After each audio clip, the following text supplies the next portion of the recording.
男人震惊地望着宇宙飞船里不可思议的一幕，这分明是23世纪的宇宙飞船，可是这里居然藏着史前就已经灭绝的恐龙，无论是食草的三角龙还是满天飞的翼龙，应有尽有。而且现在这艘宇宙飞船居然在向着地球坠落，而人类现在为了自保却要击落它。然而这艘船上的地球史前生命族群居然离奇消失。就在刚刚，博士正在被公元前1334年的埃及王后逼宫，因为博士刚刚拯救了他的人民。可下一刻，博士的通灵卡片接收到了一则信息，看着这则信息，博士终于感觉到了解脱。原来这是2367年的地球发来的求援信号，那是一个1万平方公里大的外星飞船在高速接近地球。如果这艘飞船距离地球1万公里以内，他们就会发射导弹炸碎他们。可是他们却不能确定上面到底还有没有生命。当得知飞船还有6小时19分钟就会进入地球攻击范围，博士立刻意识到时间紧任务重，于是他决定再找一些帮手来一起摆平这件事儿。他先是来到了1902年的非洲平原，找到了一位好朋友，紧接着是艾米这边，博士的老丈人罗莉正跟他的老父亲布莱恩换灯泡。可就在这时，周围奇异的刮起了一阵塔迪斯旋风，随着塔迪斯刹车的声音，他们竟直接出现在了塔迪斯的驾驶室。这就是塔迪斯的去物质化技术。博士说他们现在肯定不忙，所以不如跟自己来一次短途的旅行。下一刻，塔迪斯迅速朝着飞船进发。当众人进入那艘飞船，却发现这里似乎早已废弃。博士看着那密密麻麻的蜘蛛网，惊奇不已。太空里怎么会有蜘蛛呢？就在此时，罗莉的老父亲布莱恩惊讶地走出塔迪斯，博士却立刻呵斥他站住。他拿着手电筒照着布莱恩的双眼，质问他到底是怎么潜入的塔迪斯。罗莉却尴尬地打断了博士，这其实是他的父亲。如果按辈分来说，博士其实是他的孙女婿。Well, that's fine. My mistake. 博士瞬间给众人表演了个变脸，他立刻亲切地欢迎岳祖父加入，并说有岳祖父的帮忙，他们简直如虎添翼。随着前进，博士等人忽然听到一阵沉重的脚步声，那声音来自一扇造型古朴的大门后面。就在博士等人小心翼翼地仔细打量时，大门伴随着一阵刺眼白光悄然开启。可是看到里面黑影的一瞬间，博士等人顿时露出不可思议的表情。下一刻，博士反应过来，立刻呼喊众人逃跑。只见几头恐龙竟然从门后挤了出来，撞向地球的太空飞船里竟然出现了恐龙，这怎么可能呢？众人心知2条腿跑不过4条腿，于是他们迅速藏在了一处拐角。约翰掏出匕首说他能解决一个，其他的就交给博士了。博士却连忙阻拦，并说恐龙是保护动物，可不能伤害他们。就在此时，恐龙绕过众人逐渐走远，只是劫后余生的众人却没发现，一个摄像头已经检测到了他们这群入侵者。而博士这边一转身发现了一个布满蛛网的屏幕，博士检查后发现这艘飞船居然还在正常的运转，可是它的引擎却是集群式引擎。于是博士好奇地问 Where are we now, computer? We need to get down to these engines. 没想到这句话过后，博士3人竟然就此消失。惊奇不已的艾米立刻来到屏幕前，只是他却发现了一段录像。Can't tell how far we've come.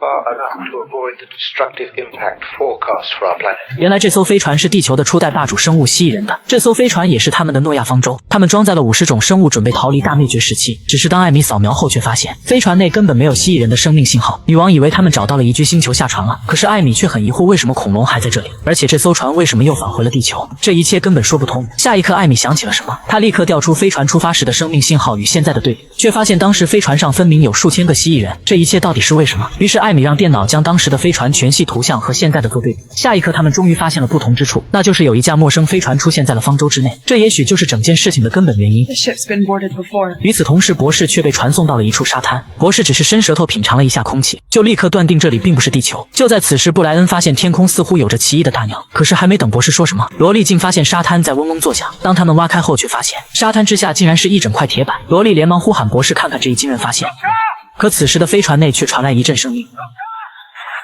Did you hear that? Did you hear what he called him? Doctor.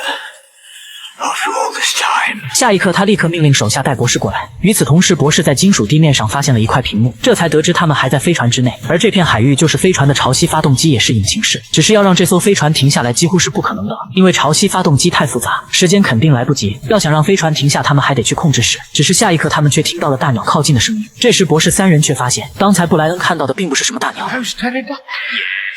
On any other occasion, I'd be thrilled. Exposed on the beach. 此刻，他们显然把博士3人当成了猎物，3人再也顾不得探查，连忙逃命。险之又险之际，他们终于发现了一个洞穴。可是进来后，博士却发现事情还是不对劲，因为洞穴里正有着一阵机械的脚步声在靠近着他们。下一刻，2个机器人竟然出现在他们前方。不出意外的，博士3人被机器人控制。很快，博士3人来到了一个独立的舱室，里面传来一个低沉的声音，让博士自己进来。只是博士一走进大门就立刻关闭。下一刻，博士发现了一个躺在床上的人，那人一见博士就说他注定要来。博士当即惊奇不已。 Is it?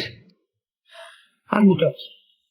Yes, I know. 接着那人说自己的名字叫做所罗门，他已经等了博士好久。可是下一刻一道光芒扫向博士，所罗门却说只是系统故障而已。博士觉得有些奇怪，继续追问他是怎么回事。所罗门说自己被飞船内的恐龙袭击了，好在自己的机器人救下了他，但不幸的是他的腿受到了重伤，而博士是医生，所以肯定可以治好他。这时博士才明白他把博士当成了医生。此处科普 Doctor 单词可以被指博士，也可以指医生。博士检查后表示帮助他很简单，只是所罗门要先解释清楚这些恐龙是怎么回事，却不料一提恐龙，所罗门直接翻脸。Ain't you the older one? 下一刻博士的岳祖父被直接打伤，这一幕顿时让博士心生怒气。可是很多事情还没弄清楚，这一刻博士也只能暂时妥协。与此同时，萝莉的电话响起，那是艾米打来的。他着急地告诉了萝莉自己的发现。就在此时，博士套出了所罗门的来历，他是一名游走在49个星系中的星际导演，在他眼里除了米还是米。博士立刻明白了，刚才扫描自己的其实是一套可以为时空中任何事物估价的系统，他是在给自己估值，开门不开门他一扫就知道。所罗门大方地承认就是如此，只是当他点开博士的价值，却发现这个系统根本无法识别博士的身份。所罗门顿时错愕不已。 That's me. Worthless. 接着博士说他船上的恐龙就不一样了，他们在星际中的价格很珍贵，因为他们已经灭绝了。说话间博士就这样治好了他。与此同时，萝莉也把电话交给了博士。艾米着急地说飞船是属于蜥蜴人的，他们本来是要寻找另一颗宜居星球，可是现在数千个蜥蜴人的休眠舱都空了。博士顿时明白一切问题还在所罗门身上，他立刻挂断了电话，问所罗门他到底把蜥蜴人都怎么样了。而所罗门也一点没藏着掖着，他直说是自己操纵着机器人把休眠舱内的蜥蜴人都扔出了飞船外，而做这一切都为了把飞船内那些价值连城的恐龙都占为己有。所罗门得意地说博士肯定在飞船后方的航迹看到了满满的尸骸。 Because you wanted the dinosaur. 所罗门却接着说，当他得到这艘船上满是恐龙的消息后，就故意在方舟附近发送了一段被困的信号，而那些愚蠢的蜥蜴人便立刻邀请自己到了这里。博士却忽然笑了起来，他说既然所罗门现在还被困在这里，就说明了他无力改变这艘飞船设定好的路线，他的贪婪导致他成为了这艘飞船的囚犯，因为蜥蜴人早就设定好了，当方舟飞船没得到指令时就会返回母港，也就是地球。所罗门却说有博士在就不一样了，博士却提醒他现在最好赶快跑路快走吧，因为地球后来的物种人类已经瞄准了这艘飞船。 Get off this shit. 说着，博士起身就要离开，所罗门却冷笑着说：“他知道博士其实也想独吞这些恐龙。”博士却不屑地说 Don't ever judge me by your standards. 而后博士立刻喊着萝莉两人逃跑，可是所罗门也已经下令。就在此时，博士接到地球传到飞船的消息，这艘飞船已经冲破了地球的大气层，他们已经不能再等了，导弹系统已经启动。博士试图再说些什么，争取些时间。他说这里甚至有早已灭绝的恐龙，可地球的态度却极其坚决，他们只想保护地球现在的安全。 Launch procedure initiated. Estimated impact 30 minutes. 三个人这一刻也只能面面相觑，博士也无可奈何地说，现在他也没有任何办法。可就在此时，一道亮光闪过，那是所罗门带着机器打手追来了。所罗门知道现在这里已经被飞弹瞄准，自己的小命与恐龙不可兼得，可是他却通过自己的估值系统扫描到了一个更加值钱的东西，那个东西独一无二，无论博士是怎么带来的，现在都归他了，那就是地球的埃及女王内弗蒂蒂。 A face stamped across history.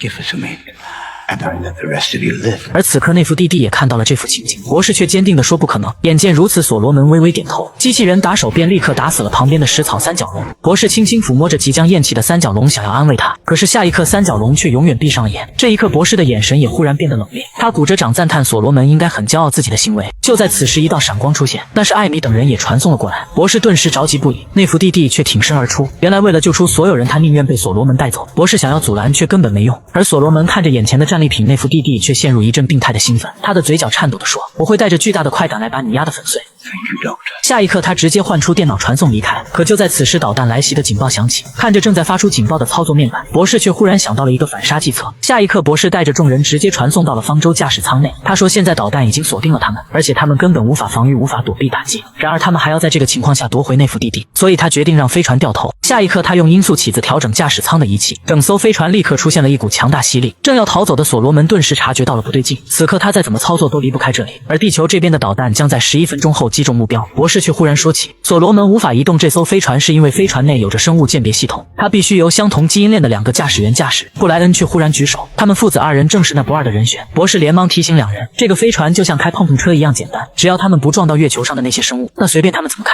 下一刻，博士直接取走了飞船的信息核心，而后他不再迟疑，直接传送离开驾驶舱。与此同时，罗莉父子开始移动飞船。地球上虽然发现飞船改变航向，可是导弹已经锁定飞船，他们此刻什么也做不了。就在此时，博士传送到所罗门的飞船，音速起子轻描淡写的解决了2个机械打手，所罗门却用王后的生命要挟着博士，如果博士不放他们走，他就死定了。却不料下一刻，内弗蒂蒂一脚踢翻所罗门，紧接着博士也不和他废话，他先是将方舟的能量信号放在这里，而后将这里的信号替换为方舟的信号，这样就能保存恐龙和朋友们。所罗门连忙哀求博士放他一马，博士想要什么他都能找来，博士却说蜥蜴人应该也这样哀求过他。下一刻，他轻轻地按动了音速棋子，所罗门的飞船立刻脱离了方舟，向着导弹冲去。作恶多端的所罗门就这样迎来了自己的末日。